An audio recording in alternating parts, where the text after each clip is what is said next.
If you've ever boiled soil to sterilize it, well, you did exactly what most gardeners are taught to do. I did it too, honestly. The logic sounds airtight. Kill pests, wipe out disease, start clean, but the moment I planted into that boiled soil, something felt off. Growth was slow. Leaves stayed pale. Water drained strangely. What I thought was clean soil was actually dead soil.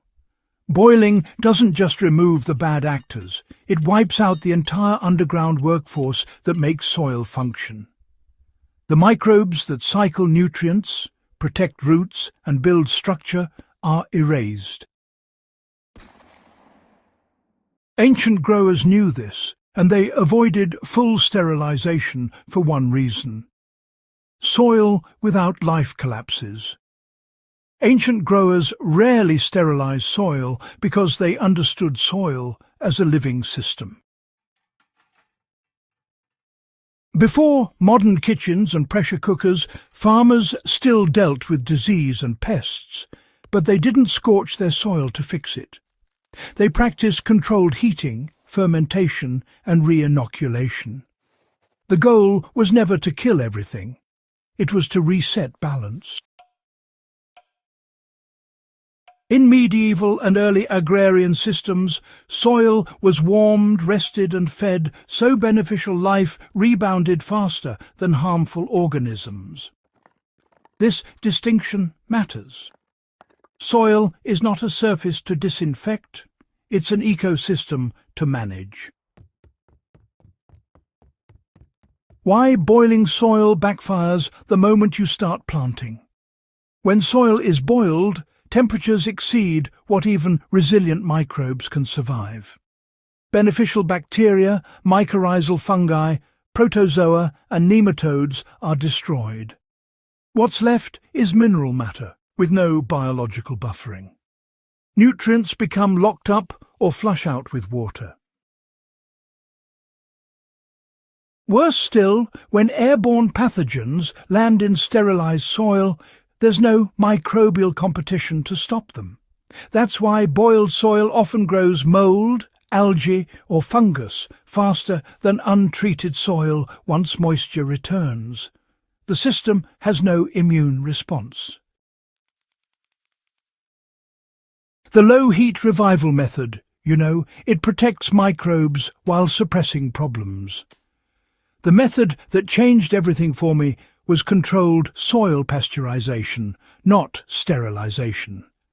Instead of boiling, the soil is gently heated to a range that weakens pathogens and pests, but leaves much of the microbial community intact. This range sits well below boiling and actually mirrors what soil experiences naturally under hot sun or in compost piles.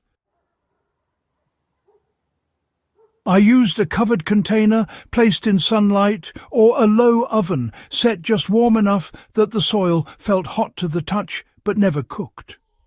The soil smelled earthy, not burnt. That smell is, critical. It tells you life is still present. Why fermentation completes the recovery that heat alone cannot? Heat is only half the method. Ancient systems, you see, followed warming with fermentation. After gentle heating, I mixed the soil with a small amount of finished compost and moistened it evenly. Then I covered it loosely and let it rest for several days. During this time, microbial populations rebounded fast, fueled by organic matter and warmth. The soil structure softened, moisture behavior normalized, and the scent deepened. This resting phase is what revives function. Without it, even gently heated soil remains biologically thin. How this method performs in containers where mistakes show instantly. Container soil is unforgiving. There's no surrounding ecosystem to compensate for errors. When I tested this revived soil against boiled soil side by side, the difference showed within days. Seedlings rooted faster, leaves thickened earlier. Water retention improved without becoming swampy. The boiled soil stayed inert, needing constant feeding. The revived soil, fed plants on its own because microbes were doing the work. This is actually why container gardeners feel soil failure first, and, benefit the most from microbial preservation. How ancient practice aligns with modern soil science, really. Modern soil biology confirms what old farmers already knew. Nutrients don't feed plants directly. Microbes convert them into usable forms. And heat that stays below destructive thresholds, it reduces harmful organisms while preserving beneficial networks. Fermentation rebuilds diversity and dominance of helpful species. This is not theory. It's visible in root mass, leaf colour, and resilience under stress.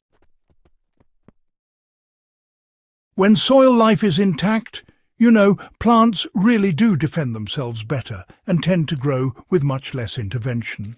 So let's talk about how to apply this method safely and consistently. All right, so start with soil that needs resetting, not soil that's already healthy. Gently heat it using the sun or just some low indirect warmth until it's hot, but not cooked.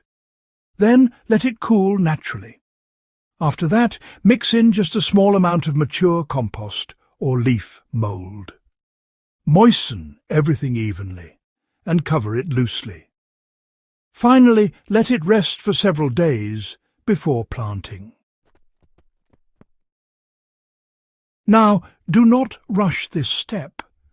The waiting period is really where the recovery happens. Once everything's planted, avoid synthetic fertilizers that disrupt microbial balance. Just let the system work.